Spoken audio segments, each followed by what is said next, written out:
The red represents the New World Order,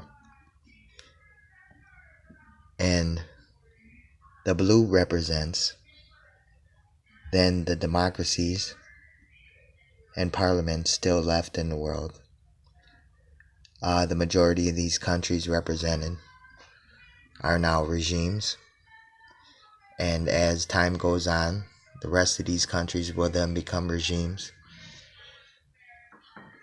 and then you'll see them attack their own people with division and overthrowing their parliament or their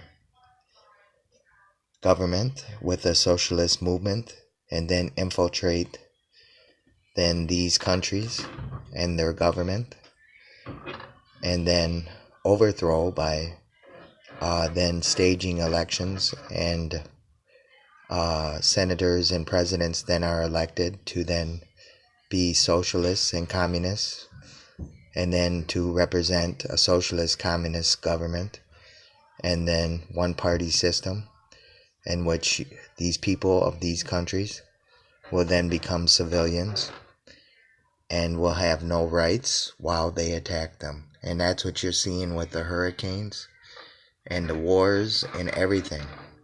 All these countries are becoming regimes, and then your civilians are no longer citizens, and then the citizens have no rights, and then they attack them with the federal rights or a federation that then systematically proves that by making criminal cases in which they prove they're criminally responsible, and then strip the victim of all their rights and the suspect, and then reduce them to evidence.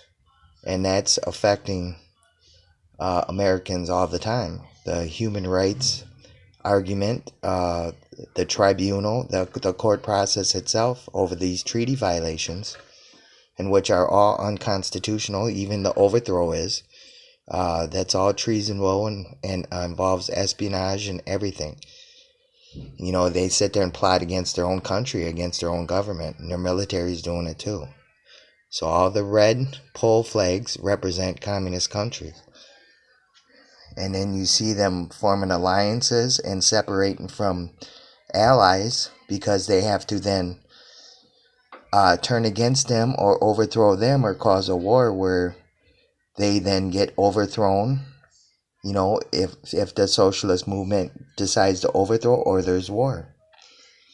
So I just wanted to share with you some of the things I'm working on, concerned about all you worldwide and here in my country and United Kingdom represented in my family and there, you know, if they were to hear this, that these are horrible things that are happening now.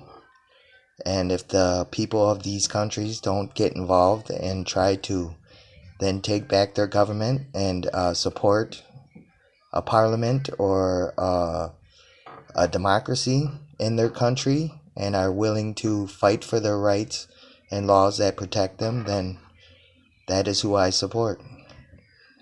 This cannot happen. This is horrible. I'm Garrett the 20th, and that's what I've been doing.